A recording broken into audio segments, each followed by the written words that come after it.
ان کے صدقے میں ہم گناہگاروں کو بھی انشاءاللہ اللہ جنت عطا فرمائے گا۔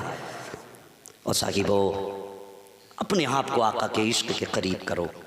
جوانوں، جتنی دیر موبائل چلاتے ہو، گانے سنتے ہو، ڈرامے دیکھتے ہو، تماشے دیکھتے ہو، اتنی دیر میرے نبی کی نعتیں سن لیا کرو۔ کسی مصطفیٰ کے عاشق کی زبان کی باتیں سن لیا کرو۔ گانے سنتے سنتے مر جاؤ گے تو پھر خیریت نہیں ہے، اور اگر نعتیں سنتے سنتے مر جاؤ گے تو سمجھ لو پھر پریشان ہونے کی ضرورت ہی نہیں ہے۔ عادت بناؤ جوانوں، بچوں، ہر وقت جب بھی اٹھو زبان پہ صرف نبی نبی ہونا چاہیے۔ یہ عادت بنا لو، اور جب یہ عادت بنا کے قبر میں جاؤ گے، اللہ اکبر، فرشتے پوچھیں گے ما کنت تقول فی حق ھذا الرجل، ان کے بارے میں کیا کہتا تھا؟ تو اس وقت سوچنا نہیں پڑے گا۔ عادت تو دنیا کی بنی ہوگی نا۔ کسی نے کہا تھا نعت خوانی موت بھی ہم سے چھڑا سکتی نہیں، قبر میں بھی مصطفیٰ کے گیت گاتے جائیں گے، اور جب قبر میں گیت گاتے مصطفیٰ کے جائیں گے اور فرشتے پوچھیں گے ما کنت تقول فی حق ھذا الرجل، ان کے بارے میں کیا کہتا تھا؟ بنا سوچے کہہ دیں گے انہیں جانا، انہیں مانا، نہ رکھا غیر سے کام، للہ الحمد میں دنیا سے مسلمان گیا۔ تو رشتے مصطفیٰ سے مضبوط کر لو، تعلقات اپنے نبی سے مضبوط کر لو، مہربانی کرو، معاشرے کو بہتر کرو، اپنے درمیان محبت پیدا کرو، نفرتیں مٹا دو، نبی کی رضا کے لیے ایک دوسرے کو معاف کرنے کا حوصلہ رکھو۔ ایک دوسرے کو معاف کرنے کا، کوئی کسی کا دست گریباں نہ ہو، کوئی کسی کو پکڑ کے عدالت و کچہریوں میں نہ لے کے جاؤ۔ تم میں سے نقصان کسی کا بھی ہو، جیت کسی کی بھی ہو، ہار کسی کا بھی ہو، نقصان مدینے والے کا ہوتا ہے۔ میں نے مانا کہ میں آگے ہوں کیس میں تو پیسہ تو گیا نا، آقا کی امت کا پیسہ گیا نا، تو مہربانی کرو، سرکار کے امتی ہونے کے لحاظ سے ایک دوسرے کو معاف کرنے کا جذبہ رکھو، کوئی کسی کو گھسیٹنے کا، نیچے کرنے کا جذبہ نہیں۔ یہ سوچا کرو بس ہم وہ کریں گے جس سے خدا بھی راضی ہوگا، مدینے والا مصطفیٰ بھی راضی ہوگا۔ بڑی قربانیوں کے بعد یہ دین ہم تک پہنچا ہے، بڑی مشقتوں کے بعد۔ ہم نے تو جانا ہی نہیں دین کتنی مصیبتوں سے ہم تک پہنچا ہے۔ نبی کی بیٹی حضرت فاطمہ الزہرا کی باتیں تو اکثر سنی ہیں، آج نبی کی بڑی بیٹی سیدہ زینب کی داستان سن لو۔ 10 منٹ کا وقت دیں گے ابھی؟ سبحان اللہ، ذرا بول دو یا رسول اللہ۔ ہے جی، جب مجمع عاشقوں کا ہونا تو پھر قاری صاحب بولتے ہوئے بھی دل لگتا ہے۔ یہ ضروری نہیں اسٹیج پہ 50,000 کی سجاوٹ ہو تب بولنے میں مزہ آئے، چاہے جنگل ہو، سامنے مصطفیٰ کے عاشق بیٹھے ہوں۔ ہاں، ایک بھی بہت ہے، اگر ایک عاشق سامنے ہو تو یار زندگی گزر جائے گی نبی کی باتیں کرتے کرتے۔ ہے بریلی کا امام عاشق ہی تو ہے جو آج ساری دنیا اعلیٰ حضرت کے نام کے نعرے لگا رہی ہے۔ وجہ کیا تھی؟ انہوں نے زندگی نبی کے نام کر دی، اور نبی نے ساری دنیا امام احمد رضا کے نام کر دی ہے۔ ہاں، یہ سچائی ہے۔ اب توجہ کیجئے، نبی کی بیٹی، آؤ تمہیں بتاؤں کتنی قربانیاں صحابہ نے اور مصطفیٰ کے چاہنے والوں نے دین کے لیے دی ہے۔ ہمارا تو کچھ لگا ہی نہیں اسلام پہ، ہمیں کیا پتا ہو کہ اسلام کیسے آگے بڑھا۔ ابھی میرے نبی نے اعلان نبوت نہیں فرمایا، نبی کی بڑی صاحبزادی حضرت زینب رضی اللہ تعالیٰ عنہ، آپ ان کا نکاح اعلان نبوت سے پہلے ہی کر چکے تھے۔ اس وقت کلمہ نہیں تھا، جس وقت اعلان کیا تھا اسلام کا اعلان نہیں ہوا تھا، یہ بات سمجھ لیں۔ پہلے بیٹی کا آپ نکاح کر چکے ہیں۔ اب جیسے ہی میرے نبی نے مکے والوں کو جمع کر کے فرمایا انی رسول اللہ، او مکے والوں میں اللہ کا رسول ہوں، تو جتنے مکے والے تھے سارے نبی کو تنہا چھوڑ کے چلے گئے تھے، سب نے نبی کا ساتھ چھوڑ دیا تھا۔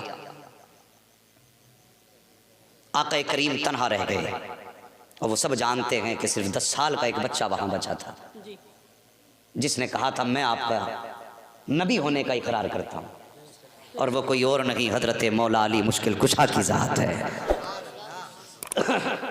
اللہ اکبر۔ اعلان نے نبوت فرمایا، مکے والوں نے راستے تنگ کرنے شروع کیے نبی پر، طرح طرح کے ظلم ہونے لگے۔ جو میرے نبی کی بیٹی حضرت زینب تھی، جس گھر میں تھی، ان ظالموں نے نبی کی بیٹی پر ظلم کرنا شروع کر دیا، مارنا پیٹنا شروع کیا، اور پھر پابندی یہ لگا دی کہ تم اپنے باپ سے کبھی نہیں ملو گی۔ بیٹی کے لیے باپ کا چہرہ سب سے بڑی نعمت ہوتی ہے، بیٹی فاقہ کر لیتی ہے لیکن باپ کے چہرے کے بغیر زندہ نہیں رہ پاتی ہے۔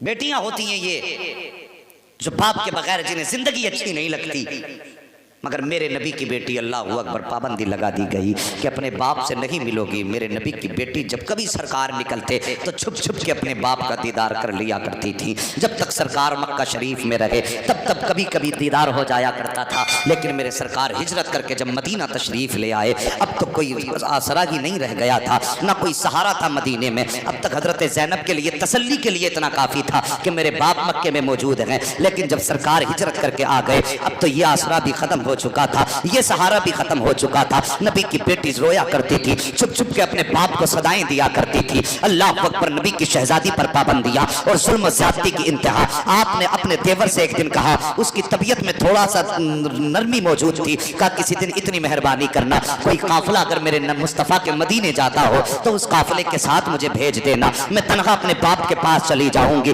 آپ کے دیور نے چپکے سے آپ کو بلایا اور جو مدینہ جو قافلہ مدینے کی طرف جا رہا تھا اس کے ساتھ آپ کو بھیج دیا۔ جیسے آپ قافلے کے ساتھ نکلی ہیں تو ادھر سسرال والوں کو پتا ہو جاتا ہے کہ زینب چلی گئی ہیں، ادھر حضرت زینب قافلے والوں سے کہتی ہیں، قافلے والوں ذرا جلدی کرو، کہیں ایسا نہ ہو کوئی پیچھے سے مجھے پکڑنے آ جائے اور میں اپنے باپ کے پاس نہ جا سکوں۔ اللہ اکبر، مگر قافلہ کتنی تیز چلتا، وہ اونٹوں پر جا رہے تھے اور جو پیچھے سے آئے ہیں وہ گھوڑوں پر آ رہے ہیں۔ جب رفتار گھوڑوں کی دیکھی ہے، اڑتی دھول دیکھی ہے، نبی کی شہزادی نے کہا تھا قافلے والوں جلدی کرو، یہ مجھے پکڑ کے لے جائیں گے، لیکن اس وقت کون کس کی مدد کرتا؟ جب وہ آگے بڑھے ہیں، آنے کے بعد انہوں نے حضرت زینب کو لے جانا چاہا، آپ نے انکار کیا۔ ایک ظالم نے نیزہ مارا جو نبی کی بیٹی کے شکم میں آ کے لگا۔ آپ امید سے تھی، نبی کی شہزادی کا خون بہنا شروع ہوا ہے، شکم میں نیزہ ہے، وہ ظالم اسی طرح گھسیٹ کر کے نبی کی شہزادی کو واپس لے کر کے جا رہے ہیں۔ یار سوچو تو صحیح صاحب، ذرا سوچو دل پہ ہاتھ رکھ کر، یہ کس کی بیٹی ہے؟ یہ اس کی بیٹی ہے جس نے کائنات کی بیٹیوں کو عزتیں عطا فرمائی ہے،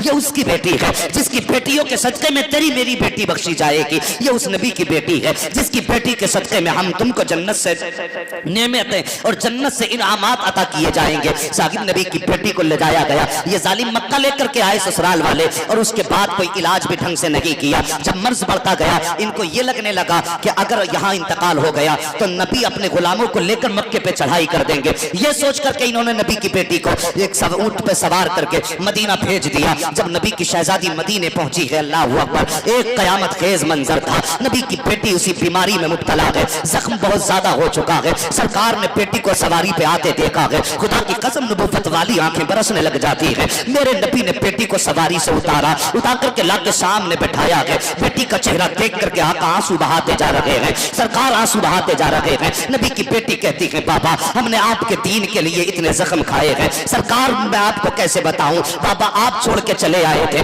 میرے منہ پہ تماچے لگائے گئے، آقا مجھے جب زلفیں پکڑ کے مارا گیا، کبھی دیواروں میں سر مارے گئے، میرے نبی سنتے جا رہے ہیں، روتے جا رہے ہیں، بیٹی کا ماتھا چومتے جا رہے ہیں، سرکار بیٹی کے سر پہ ہاتھ رکھ کے رو رہے ہیں، بیٹی روتی جا رہی ہے، بیان کرتی جا رہی ہے۔ میرے نبی نے ہاتھ بیٹی کے سر پہ رکھا ہے، فرمایا بیٹی صبر کر، ہم اس کا اجر اپنے رب سے مانگ لیں گے۔ میرے نبی نے بیٹی کو صبر کی تلقین کی ہے۔ کچھ وقت گزرا ہے، اسی بیماری میں نبی کی بیٹی کا انتقال ہو جاتا ہے۔ جب حضرت زینب کا انتقال ہوا ہے، سرکار بہت روئے ہیں اور اس کے بعد آقا فرماتے ہیں، اور غسل دینے والوں میری بات سن لو، جب میری بیٹی کو غسل دے چکو تو کفن دینے میں جلدی مت کرنا، بیٹی کے کفن کا انتظام میں کروں گا۔ اللہ اکبر، میرے نبی نے دو بیٹیوں کو چادریں دی ہیں، ایک بیٹی فاطمہ الزہرا ہے جس کو علی کے گھر جاتے وقت چادر دی تھی، دوسری بیٹی سیدہ زینب ہے جس کو قبر میں جاتے وقت میرے نبی نے چادر عطا فرمائی ہے۔ فرماتے ٹھہر جانا، جب غسل دے چکو تو آواز دے دینا۔ حضرت زینب کو غسل دیا گیا، اس کے بعد جب غسل دیا جا چکا، عورتوں نے کہا تھا یا رسول اللہ آپ کی بیٹی کو غسل دیا جا چکا ہے، سرکار اب حکم کیا ہے؟